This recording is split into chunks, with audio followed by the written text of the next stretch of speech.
Good morning. Good morning. I don't know whether you can hear through the microphone or whether you're hearing my husky voice directly. You mean you're not sure what you're hearing? Well, we'll try and let you hear sense in one way or another. I'm Jonathan Dimbleby, and it's my pleasure to be hosting this event, which is labelled the Little Blue Marble Show for reasons that are partly self-evident and will be explored. It's the reference, of course, to the image of the Earth taken from the moon. It is something like 60 years since program makers started making programs about what one might call an environment which is interconnected. I've got a particular interest in it, not only because I've for a long time personally been interested in environmental and rural issues, but also because it happens that a relative of mine made one of the very first, presented one of the very, very first programs of this kind, which we might just have a quick glance at.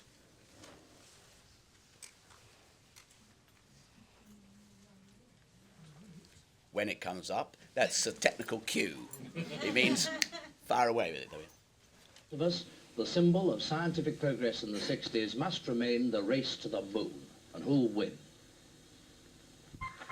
Perhaps by 1970, the first spaceship will have landed on the moon. We shall know whether these men are Russian or American. They can hardly be British. But even if there's no British moon rocket by 1970, we shall have a grandstand view through the aerials of our huge radio telescope at Jodrell Bank. There we are. And so it went on. It's interesting. The tone of that is very interesting, isn't it? The curious thing is, I noted, and actually others have seen noted, is actually the graphics were not bad, considering it was 1960 that was made. And it happens in parenthesis that my father was always at the heart of in television terms, new breakthroughs, new programs that were allowing satellite to be used, moon landings, etc., etc. Anyway, here we go. Of course, the media, broadcasting, has come a very long journey since those early days. And in those days, when there were, well, at that point, there were only two channels from about 1955 onwards, and therefore the BBC could, and so could ITV, although the competition was important and valuable, incidentally. You got what you were given. There wasn't anything like the complexity of programme commissioners and channel controllers everywhere competing, living in a world that is fragmented in some terms and offers massively more choice in others. So we could just see one more, where another would-be aspiring broadcaster from those days had a go.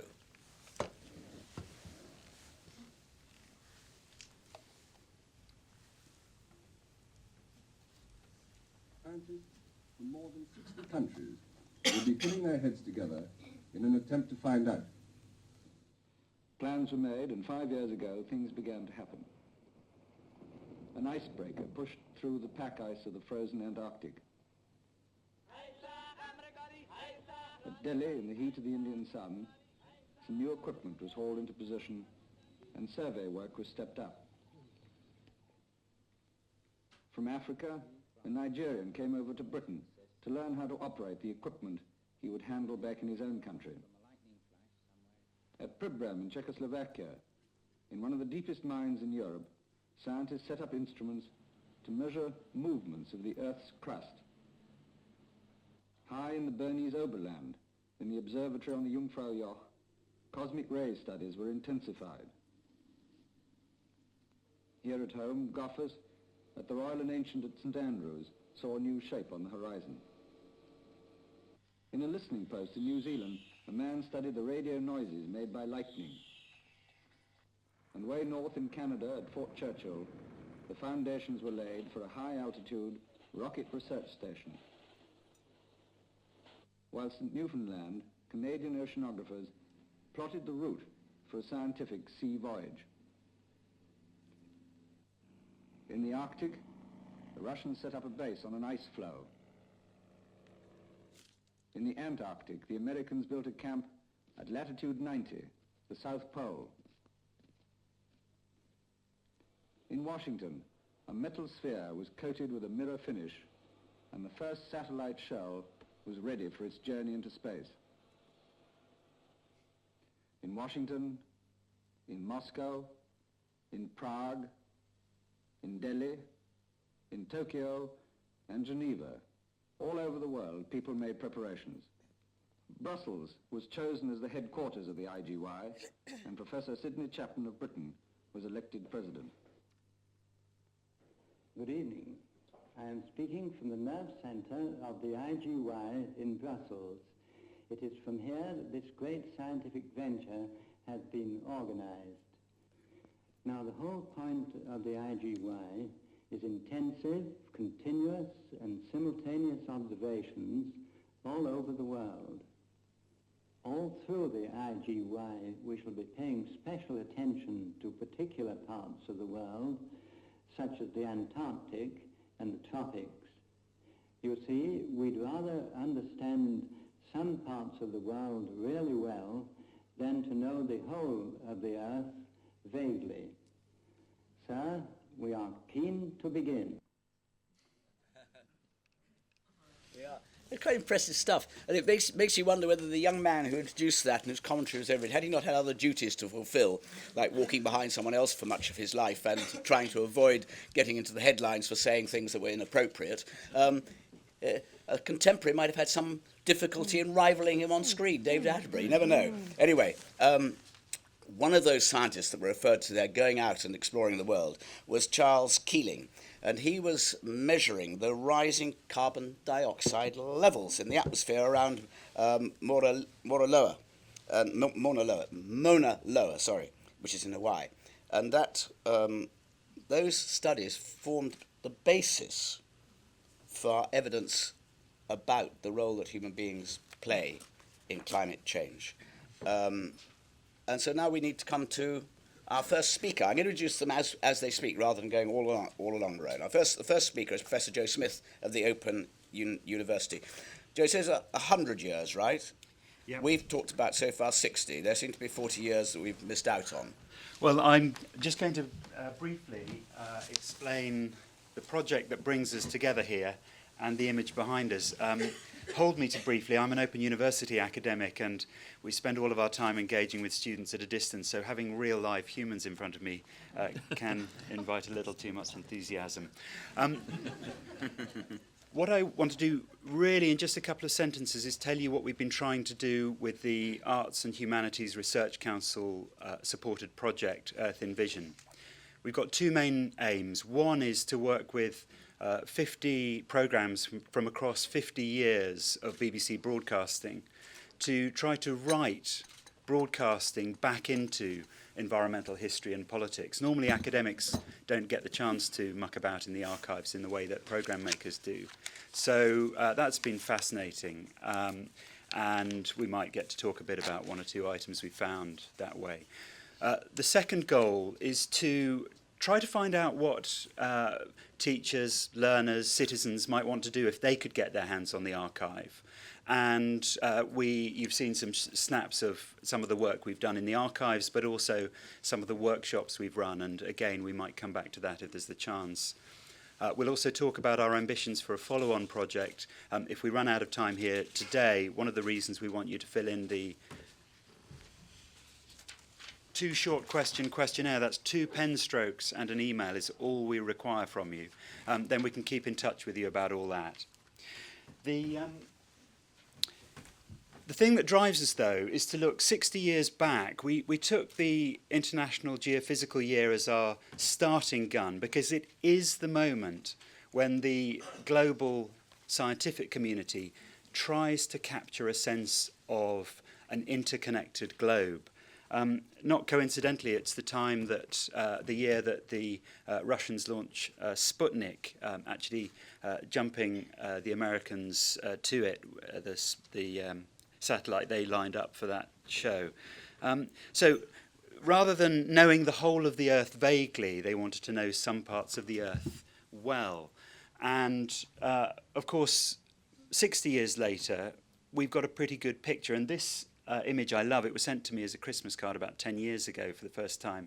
It's called Earthlights, and it's a satellite composite of the Earth from space at night. And I just find it a really fascinating image. And there are two immediate ways I personally read it. One is as a rather sinister index of development. I work on climate change. I have for 30 years, one way or another, climate change and biodiversity loss.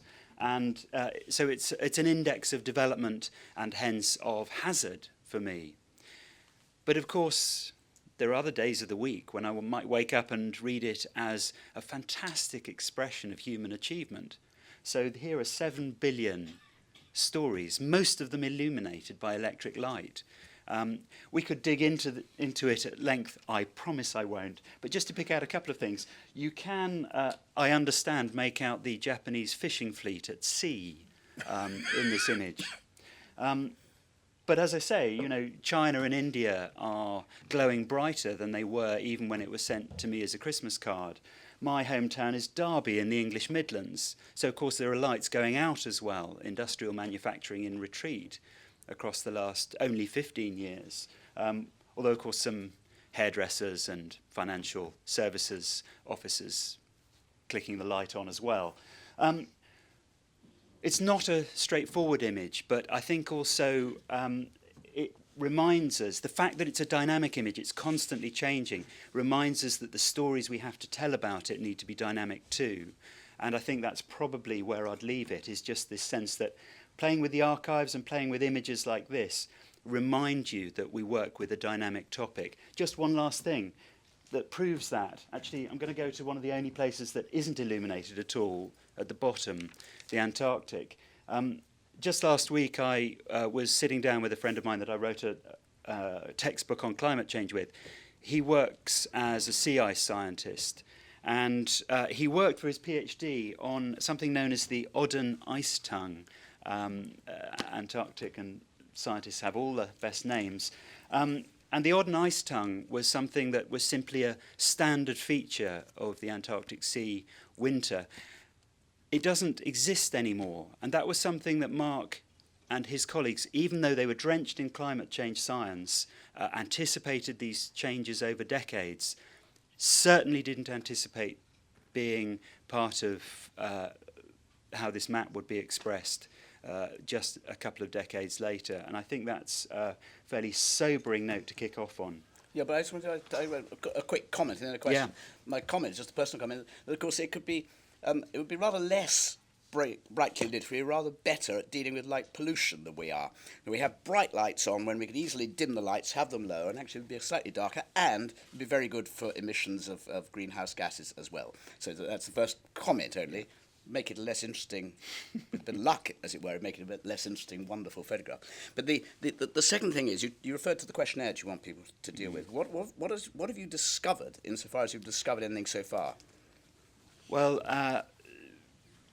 on the light pollution one, quickly though, of course, one of the things we should acknowledge now is that more and more of these are popping up as LEDs, which across the last just 5 years so it just means you can't see the stars. Is cutting by down to about 5%.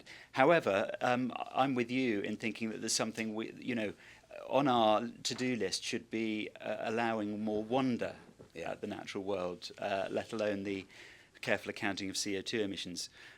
What have we learned? I mean, I think that we'll offer up one or two negatives and offer up one or two positives.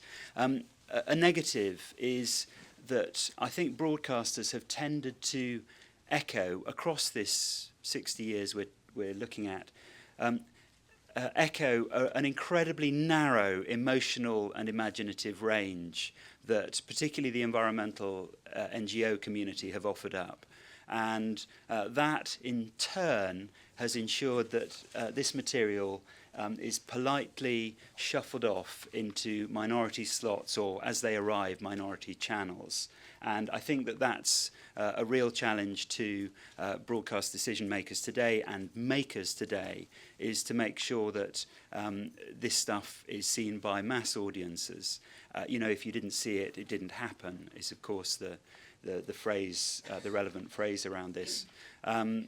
There's also, I have to say, a tendency in the props department to be somewhat unimaginative. So certainly for the first 30 years, there are a series of large globes that are dusted down every 5 years for the State of the Planet show, and have, yes, they were all men, kind of men with large globes just standing, leaning against the props.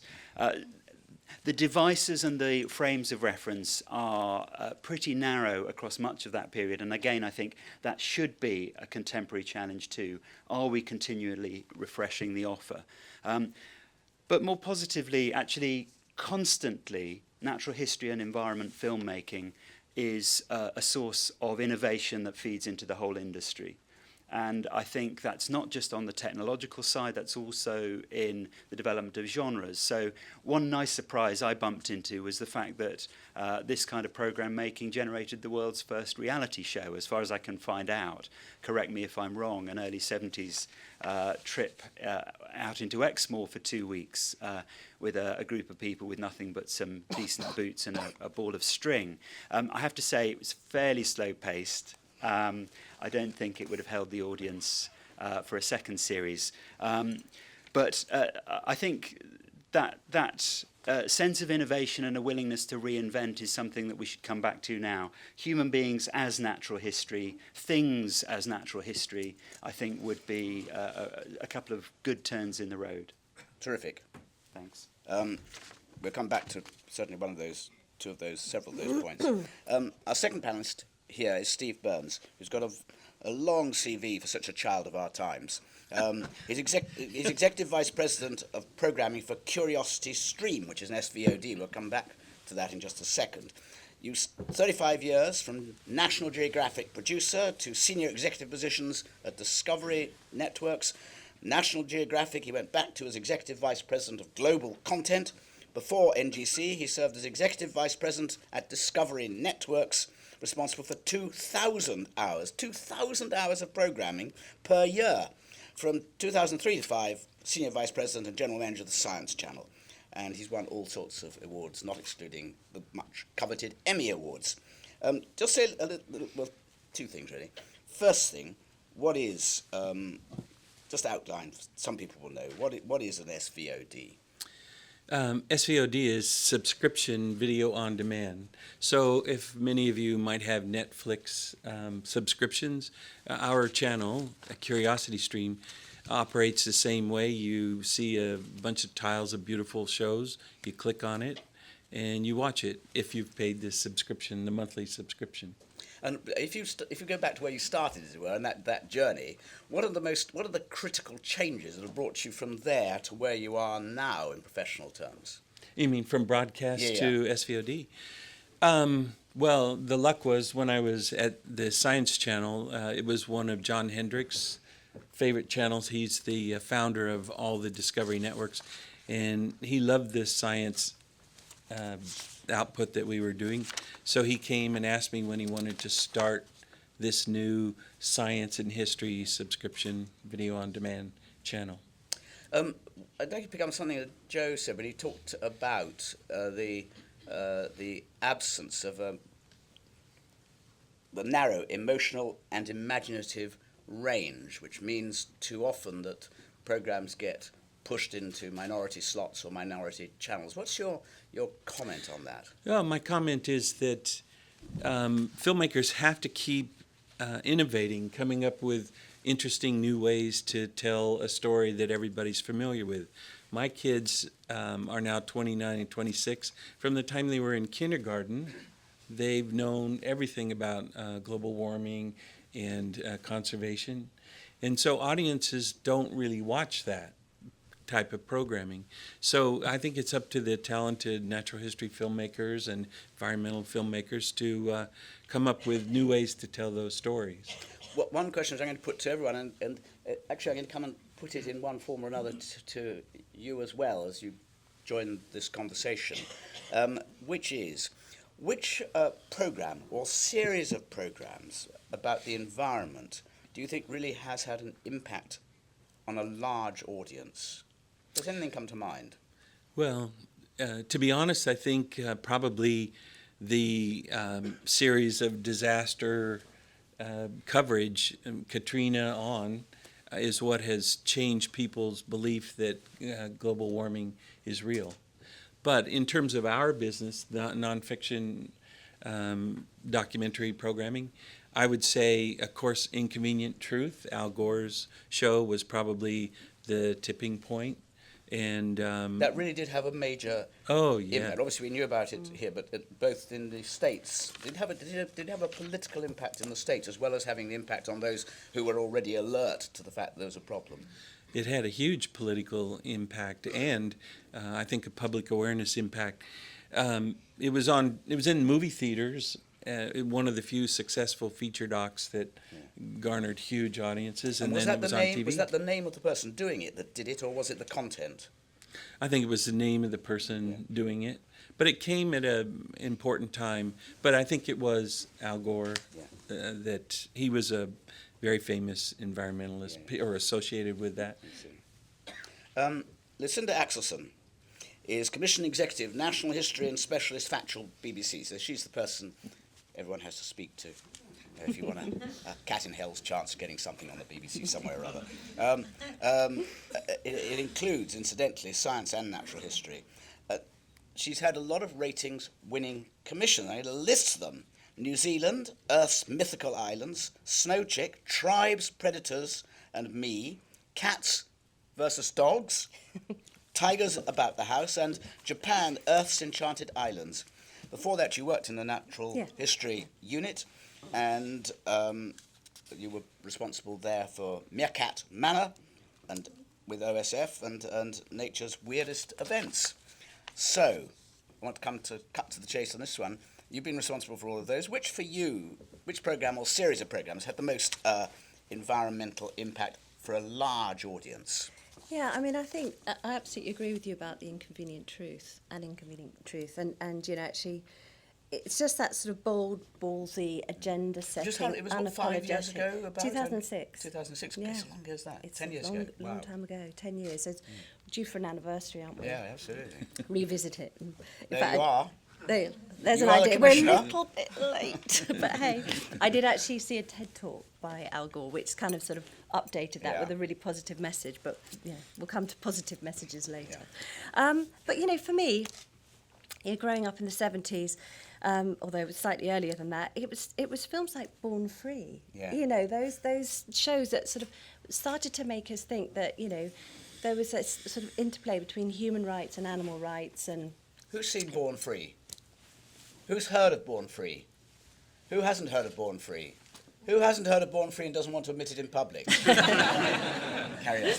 Yeah, and you know, it not only did it sort of, you know, open people. It was a wonderful story, you know, and it was all about, you know, this lion cub having to go back to the wild, which is a story that we're still telling today about, you know, getting animals back to the wild. And what kind of audience size would that have got? Do you know, it would be hard to say because it was a cinematic release, wasn't it? And of course, it's been repeated a million times on television. Yeah. But I think what was many millions anyway. Yeah, what was really interesting about that was the actress who was Virginia McKenna, who was obviously the star of the show. She then set up the Born Free Foundation, and you know that is still very, very actively working for animals today. So, you know, it's not just the immediate impact of the shows; it's the legacy that they have, and the sort of the ongoing legacy that they leave. Given the power of that, that you choose your most powerful one. What are the, if you're looking at environmental natural history, and you've got to. Some people think commissioners have absolute power, as you know only too well. Some of us who try to make programmes know it as well. If only it were true. If only it were true. You have channel controllers. Yes, of course. You have the schedulers. Yeah. Monsters. Are there any schedulers here? They're the people who shove you into graveyard slots because they think it's not going to be watched, and then it gets watched, and then they suddenly bump it up to a peak time, by which time it's too late. Yeah. Anyway, when you are using the criteria you have to use in order to get programmes on air, what are the key elements? Well, I mean, you have to think of a channel or channels as an ecosystem, you know, and there's all the different elements play their own role within it, whether it's to, you know, grab big audiences, whether it's to I don't know, set an agenda, whether it's to, you know, just feed a sort of popular need to see certain types of shows on the television. So, you know, you have got a very vibrant and living ecosystem, which is constantly changing as well. So, you know, when things do well or not so well, then, you know, the agenda changes slightly and different shows are in favour and out Well, that's of favour. interesting. Do so well, not so well. What does that mean? I mean, I think there's lots of talking different audience size? criteria. Ah. Yeah, that's the thing. Yeah. And, you know, that again is part of the ecosystem, because every programme has to play a particular role within that. It's sort of what I was getting at. But, you know, one of the sort of roles that a programme can perform, and which is probably particularly pertinent to what we're talking about here, is creating a buzz, creating a conversation, you know, challenging preconceptions. And it doesn't necessarily turn out that those shows will be the highest rated. You know, they may not do much in terms of... Yeah, that's really interesting. But why is that important from your perspective if it creates a buzz and a conversation? Because I think then it gives channel controllers something to talk about.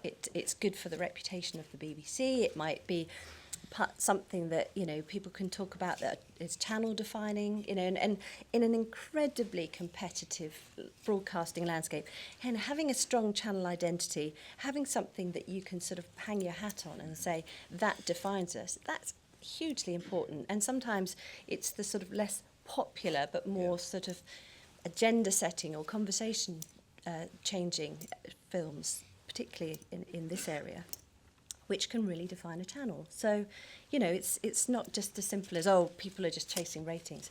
That isn't really what we're in the business to do. Thank you. Abby Barnes here commissions her own programmes. That's to say, she makes what she wants, where she wants. Freedom. She's been a semi-professional programme maker, filmmaker for, by my calculations, 7 years. And she's going to go to university quite soon. Not quite sure when. We'll get there. Get there. She won't mind me saying she's 20 years old, but her objective, as she has described, is to persuade people, to encourage people to spend more time in the wild, so they'll have unforgettable experiences, and therefore they will care too about their natural surroundings and want to protect those surroundings for future generations. That's about right. And you spend most of your time outdoors making those programs, which you then put online. Yeah, so they go online on YouTube, free for anybody to watch whenever they want to. And two things before I ask you the question I put to the others. How long are they, generally speaking? They really vary. So I'm quite fortunate in the fact that I kind of dictate my own schedule. So I do a really wide range of things, from like outdoor equipment reviews to like filming long distance walks, to just really encourage people to go out and do it themselves, to the more kind of down to earth, this is an environmental message, this is a serious thing that we need to do something about, and this is how you can act on it. So they really vary from literally like a few minutes to like an hour-long kind of documentary. And obviously you get a different, not everyone watches all of them, some of them watch some of them part of the time, etc. What sort of reach do you define yourself as having? There's probably like tens of thousands at the moment on YouTube. I mean, my website gets a lot of clicks every single day, which is all right. It's ever growing, and that's really what I'm aiming for. And the reason why I have such a wide range of different things that I cover is because, to be honest, the environmental stuff gets the least interest, and that's what I started with. So when I was 13, I started making films about palm oil and about global climate change, and you know, it was just to interrupt you there, you had a significant impact on the palm oil debate and the conclusions that it led to, which was to recognise palm oil as severely damaging to the environment and the sociology of the people living in those areas. Yeah, so I made this film, Little Old Me, talking to the camera about palm oil and kind of what we should do about it. Entered it into a young people's film competition, and as a result I was able to speak in the European Parliament about the issue and about the importance of kind of pushing for sustainable palm oil, and about, you know, because before, I think it was December 2014, wasn't it? It was literally any food that palm oil was contained in, literally was just labelled as vegetable oil. But as of that date, it's labelled as palm oil so that we can kind of make that informed choice as to whether or not we want to purchase that product. That's a classic example of what Lucinda was talking about, isn't it? Yeah. You create a buzz, you create a conversation. Yeah. You don't need a large audience to do that, but Exactly. you can make an impact. Yeah, yeah. Let me now say, of the programmes that you've seen You may have seen some way back before you were sort of sentient. Well, sentient in the way in which we talk about it now. I don't mean, She's obviously so not before young, isn't she? That's the thing. No, you can't. You have to allow for a little bit of envy sometimes. Yes, I anyway, agree. What program or series do you think has had for you or made the biggest impact? I mean, I think there's three kind of categories that come to mind. First of all, you kind of got your blue chip films that are still constantly being produced, and you've got the kind of behind the lens bit. Where you see the camera operators and the kind of film crew going around chasing all the wildlife, sorting everything out. And like for me, they tend to dip in and out of the environmental stuff, the kind of human nature conflicts that we mentioned earlier. And, that I think gets my interest, and I think it gets a lot of people's interest. I mean, I have a lot of friends who aren't really interested in wildlife and say, oh, I always look forward to that bit. Then kind of the first kind of film that came to mind was things like Chasing Ice, and you've got 70 Degrees South. And I think it's not just the power of those films, but the fact that they're so readily accessible. So they're on Netflix at the moment, for example. And there's the social media side to that. Young people like me are always on Facebook, more than we should be, to be honest. But, you can follow the stuff, these stories as they're being made, and you can actively get involved, you can comment on them. So I think Chasing Ice and 70 Degrees South specifically jump out to me. And then, I know they're not documentaries or anything, but they're worth throwing a spanner in the works. But things like Avatar and WALL-E, they get messages out. So, yeah. Okay. Joe, you were instrumental in making sure that people were put on this hook as co-organiser of this event. Yeah. You've had, 30 years or so of looking back at this virtually full-time. What do you pick out as being the programme or series that for you has made the biggest impact of its kind? Well, as I saw people come in, I realised there were actually some rather esteemed cameramen, filmmakers and so on in the room, so this is a dangerous question to answer. Just to pick out a couple of things that I think currently, the last couple of years, I think are really working with audiences both to engage and inspire and draw big audiences, but also move them on. I think the Watch series is amazing, and it's the interaction across the film and the online content and people doing stuff outside and following their curiosity. Also, I think the Spring Watch and Autumn Watch. Spring Watch and Autumn Watch. Sorry, yes. And also, I think the Hugh Fearnley-Whittingstall shows on fish and Well, the tuna waste. one had a huge impact. Yeah, and there's something about tone. So looking back at the archive, the one I'd pick is not so much a particular show as a genre, and that's BBC Children's Television. I'd pick out News Round. And what's really interesting about them is that they consider, with incredible sensitivity, how their audience will receive this difficult news. And I think that's something that filmmakers could really, and commissioners could really think into. Are we just going to, one of the reasons we might leave this stuff late at night on a less watched channel is because we know we haven't got the tone right. We know that people are going to not actually want to talk about this the following day, not just that it won't create a buzz. Yeah. So I think we've got lots to learn from, the editors of News Round and Blue Peter. And other, Canadian and US shows I know have a similar ear for their audience. Can you imagine that if you bring together all the comments that you've heard, that you could have, as it were, a natural history / environment programme or series that, as it were, beat the Great British Bake Off in terms of people watching? Is it possible? I think a better place to arrive is to find that actually some of our thinking about how we go from an Earthlights image that's unsustainable to one that's sustainable is something that needs to be threaded through as a kind of more of a rhythm in mainstream programming. So it's more of an instinct and an impulse. That's a little bit. Can be in terms of a bit dodgy, kind of subliminal messages coming through. And it's like government always said, you've got to have the environment. That you can understand in government, the environment must be part of all departments that exist in quite separate silos. And so all that ends up is a sort of box ticking exercise for the most part. BBC has an environmental commitment, which is very detailed. It tends to be, its critics say, far be from me comment, is that becomes box ticking as well, and doesn't actually have significant impact on how people think. Well, I think that we've just seen a little over a year ago,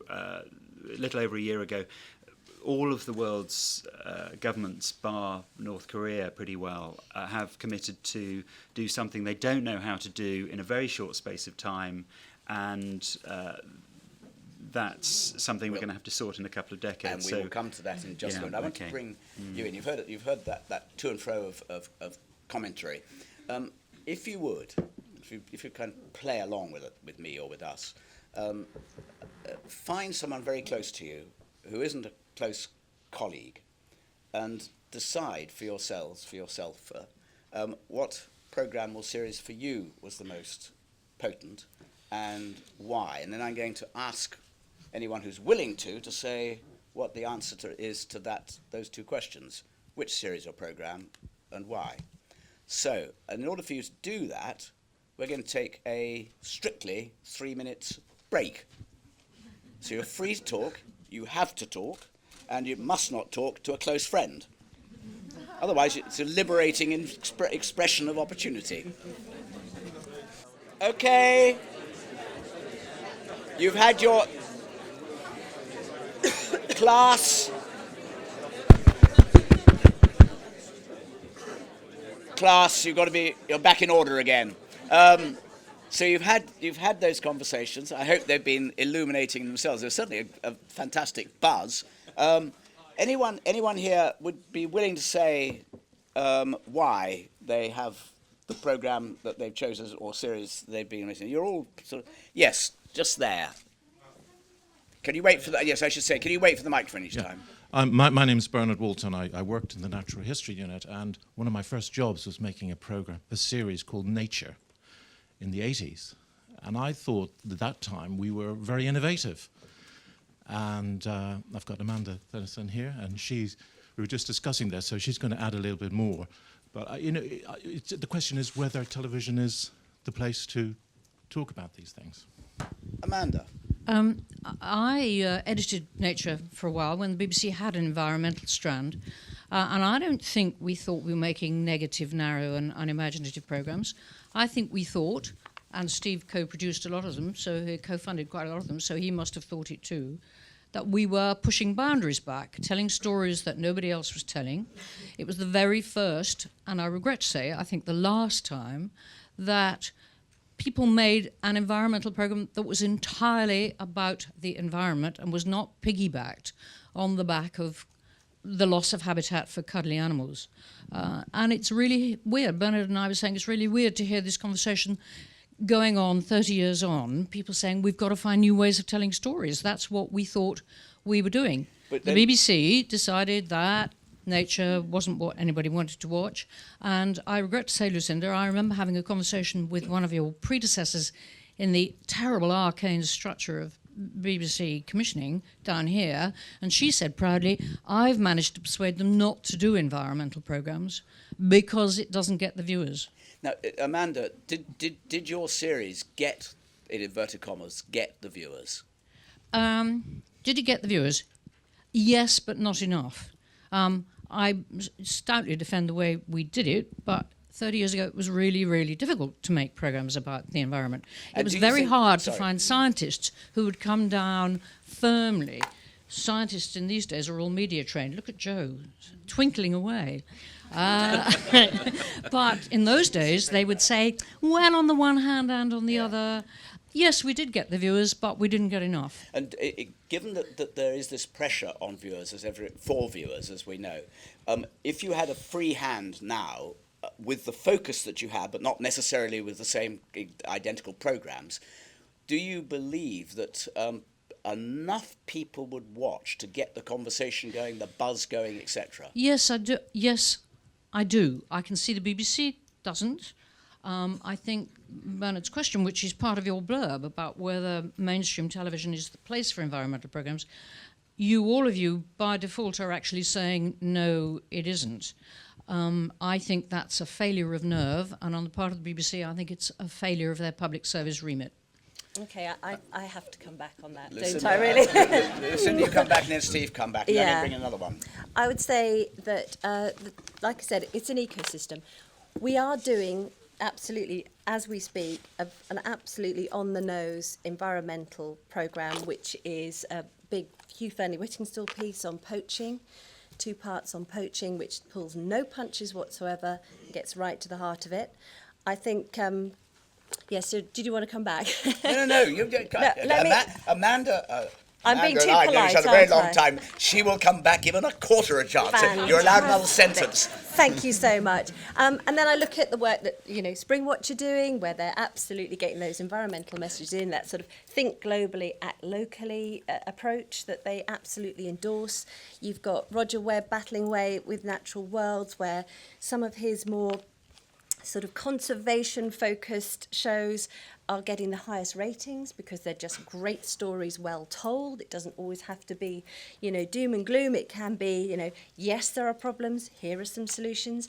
And I would also say that in our big natural history set pieces, our big sort of Planet Earth 2s and our hunts and all those sort of shows, we are getting more and more sophisticated in how we weave in those conservation narratives. And whereas before, just finish on that one, just because it is changing. Whereas, in recent years, there was a big change, and we'd say, right, well, Ep 8 of an 8-part series or Ep 6 of a 6-part series, that will be the environmental show where, we'll tackle all the issues that, we've all noticed. But now when you we're weave filming. them in. You weave them in. Now we weave them So in because it's more Joe's sophisticated. point, essentially. Absolutely, and it's part of the DNA of what we Steve. do. I was just going to add that I think all of these programs add up to a general feeling that we should be doing something, that global warming is real. But I think actually the place where you're going to effect change is on the internet. For example, you mentioned Born Free, and it's a beautiful film that makes everybody appreciate animals. But when I think of the American dentist who killed Cecil the lion, there was probably millions of reactions more than any television show can deliver. Because frankly, the environmental shows do not deliver, with the exception of 1 or 2. One of them was Jeremy's, that delivered high ratings. But you see, you're talking as if delivering. It goes back to something that actually we talked about just now in relation to palm oil. You're talking automatically in terms of high rating. Of course, if you're working for Netflix, your task, probably your principal task, and perfectly understand it's not a criticism, is to maximise audiences, to maximise revenue. No, not at all. Are you given carte blanche to do things for no one? Yes, exactly. Here's the thing. In television, Lucinda and other commissioning editors have to find a program that has a broad appeal to many, many people, so they will tune in, and the viewership will be so high, the ratings will be high. But on SVOD, you have a broad selection so that the people with a niche interest in environmentalism can find. You can narrowcast effectively. Yeah. Well, I must bring in, just pause if you would, and I'll come back to everyone. Some more comments on what we've heard. Some more comments on what your series is, your programme, most effective and why. Who's going to come up with one? Right in the middle, about 10 rows back, if you would. Wave your arm in the middle. That's you. Hi, my name's Lucy Van Beek. I'm an exec at Brooke Lapping. I'm sorry, I don't know about you, maybe just me. Can you hold it up closely? I think it's switched on. Is that any better? Yes. It's better, just hold it close. Okay, my name's Lucy Van Beek. I'm an exec at Brooke Lapping. I'm actually following on from the point that the Nature team made. Speak up, Lucy. Can you hold it right up to your mouth as if you're doing one of sort of whispered commentaries? Okay. That's good. So I'm just following on from a conversation that the Nature team made and that Lucinda made. We recently put out a series. It was quite interesting. It actually came from Current Affairs, and within that series, we followed Obama behind the scenes of the White House, and we saw him basically going into the Paris agreements. We saw him behind the scenes, and we saw him tackling climate change head on with the Chinese. For me, that was a really fascinating, really interesting look at climate change, because you saw kind of behind the scenes and what politicians were doing and how they were getting onto the agenda. So for me, sometimes it doesn't need to come through natural history filmmaking. Sometimes it can come from other genres, and that can make it more exciting and in different ways. That's very interesting. I mean, that program had a huge amount of critical attention, of course. Yeah. Did a lot of people watch it? Did you get a feedback from it which suggested to you that not only were they intrigued by seeing Obama have a conversation with the Chinese, but that, and it's very important because he was doing that, it clearly demonstrates how important it is and how engaging and fascinating it is. Well, your first point, it got very high viewing figures. I think it's going out again on Sunday night. When? It's going out again on Sunday night. Sunday night. Where? BBC Two, I BBC think. 2. 9 o'clock? No, I think it's 7 o'clock. 7 o'clock. But it got about 2.5, Yeah, I think, it's which very isn't good. bad. I think what we got was we got all the people who are involved in those negotiations talking about what happened at that absolutely pivotal point in time. The Chinese were going to shut down any discussions about Kyoto, and Obama literally, against all his aides, went behind the scenes and actually jumped into a meeting that they didn't want him in. He pulled up a chair, he sat down, and he went, right, let's talk about climate change. And he did it, and it was filmed on an iPhone. And of course, we got all the relevant people who are speaking and told us exactly what happened. Who's seen this documentary? Who hasn't seen the documentary? It's serious. If you're interested in I mean, it's a brilliant. I speak kind of from a bias, but it's an absolutely brilliant piece of both inside story program making and in bringing important issues alive. It's really brilliant. The fantastic commentaries and the way that only that series, that kind of programs do, those kind of people involved in it can make happen over a long period with big investment.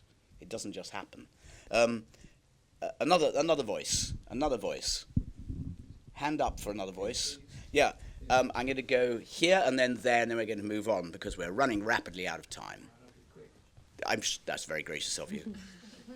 You've got a frog on your front. I'm a frog man. Right. Right. Excellent. If you were asking what is the best program I've ever seen on television, apart from the big ones like Life on Earth and so on, but there was a film called The Batman of Mexico. It was a natural world. And although I think the BBC, from which I come, as it were, doesn't do enough, they should do more, they need more imagination. That film had everything. It was about bats, which is tricky. It was about a Mexican man who was studying them. It was about the agave tree and the way they were pollinated by these bats. It was about their migration. Now, it was the perfect combination. I mean, I don't know if there are many other stories with that. You couldn't make it up. That's the key word you use, story. Because what you're describing is a story, and people get hooked on stories, don't they? You know, we should be employing storytellers. We should be getting people from Coronation Street. You know, writers. People who can devise a plot. The cops and the robbers. You know, these all roles in the wild. You know, without making it, with respect, Disney. You know, great opportunity for the public. Thank you. And back there, yes, you, ma'am, about 5-6 rows back in the central line.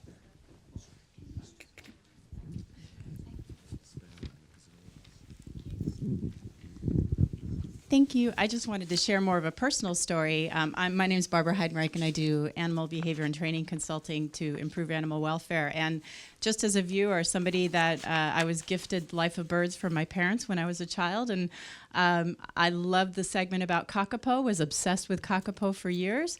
Saw, of course, Mark Carradine get humped by Sirocco, and I traveled quite a bit to work with many facilities and had the opportunity to work with the kakapo recovery program to address that little behavior problem.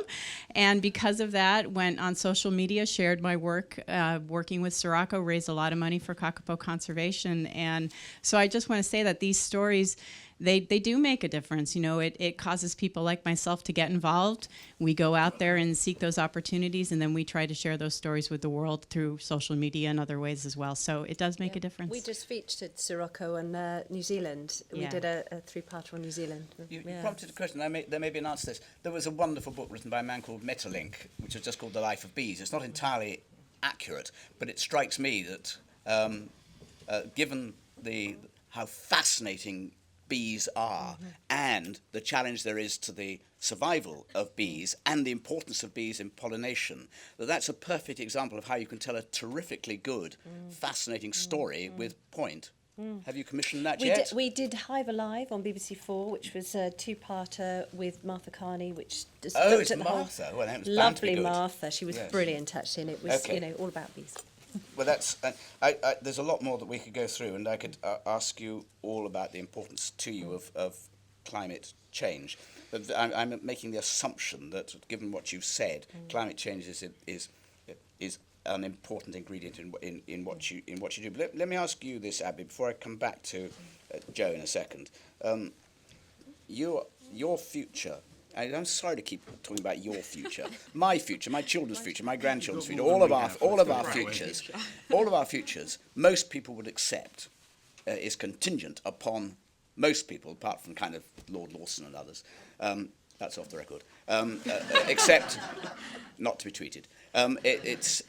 Except that human agency plays a very important part in a problem that is worsening. The endeavours are being made, and that if we don't get it right, life on Earth will be pretty awful. Do you think that people have got the message enough and are doing enough about it?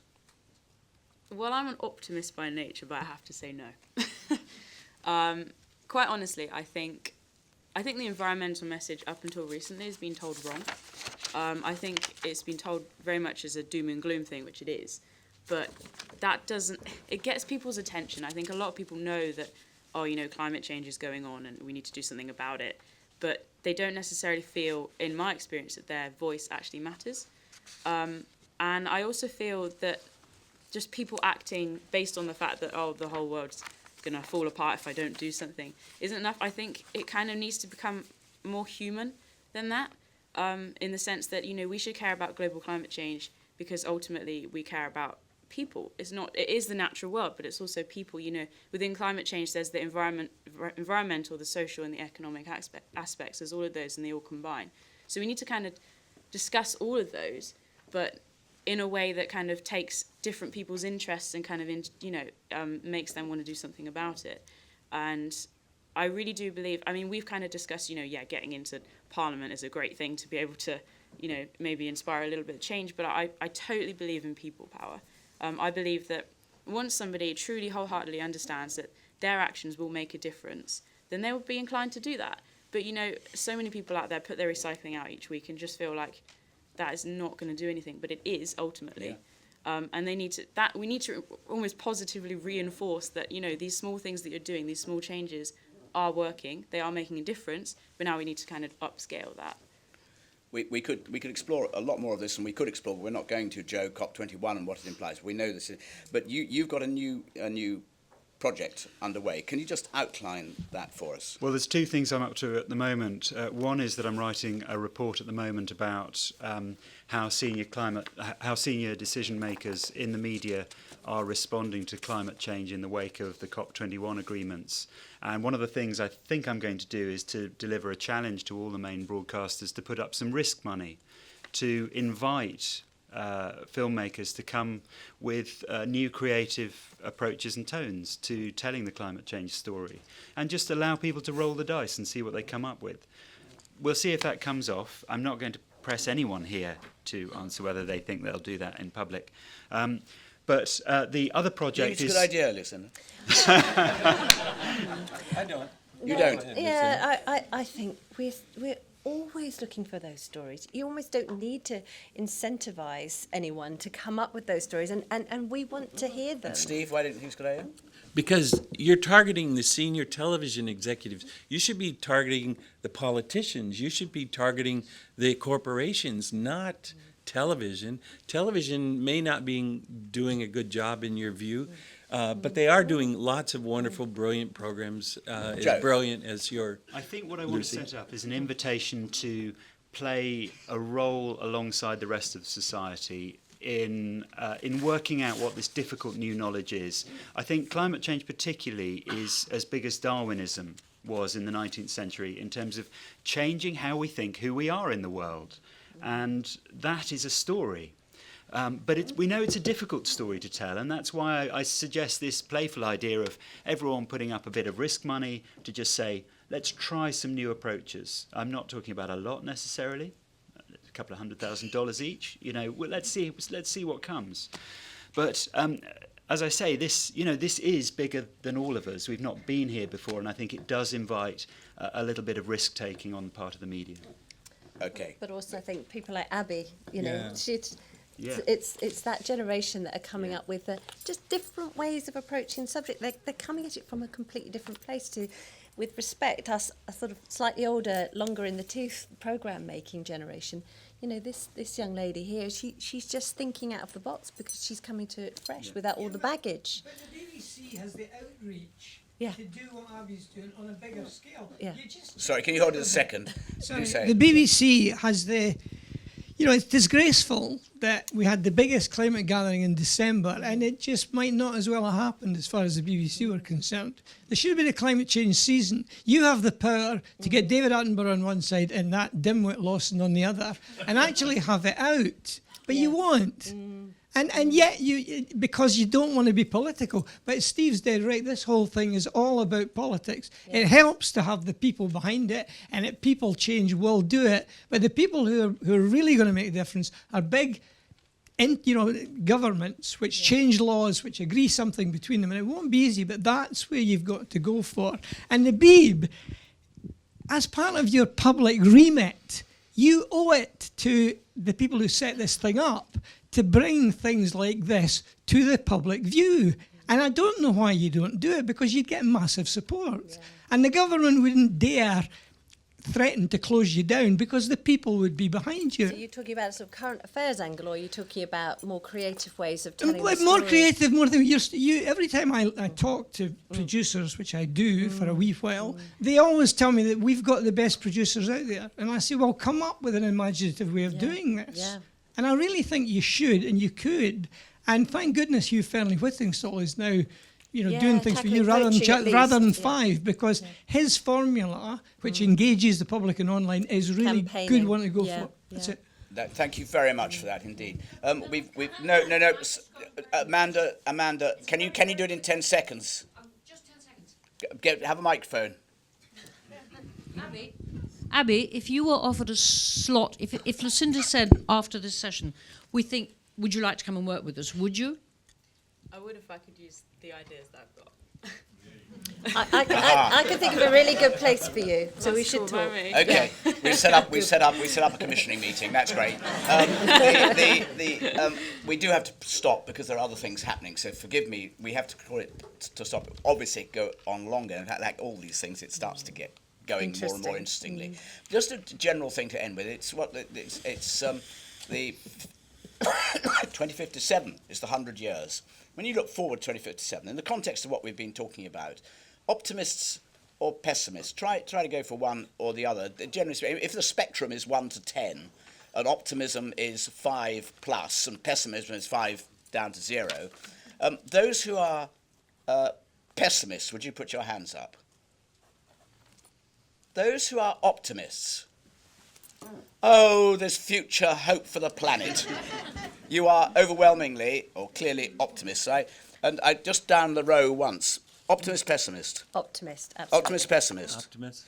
Optimist. Oh, you half answered before. Optimist, pessimist? I'm pretty pessimistic. Pretty pessimistic? At the current state. Right. Joe? Optimist. Optimist, okay. And me? I usually am pessimistic about things, but I'm an optimistic person by nature. My view is, having been involved marginally for a long time, that actually, I remember so clearly back in '87 when the Brundtland report came out, it got sort of, and when people started recycling, it was all at the margins. It is so much more part of the central dialogue now. Obama, for instance, COP21. So I have to, and also technological change. It is interesting to me that while we talk about, and leave aside whether or not we should have Hinkley Point, which is going to provide 8% of our energy needs in a short-term useful way, potentially, 8%, that 8% is catered for already by a reduction in our energy consumption, partly because of new materials we use, partly because of better insulation, and partly because we've got LED lighting, etc. I could go on for quite a long time. I could bore you to death. Thank you very much, and goodbye.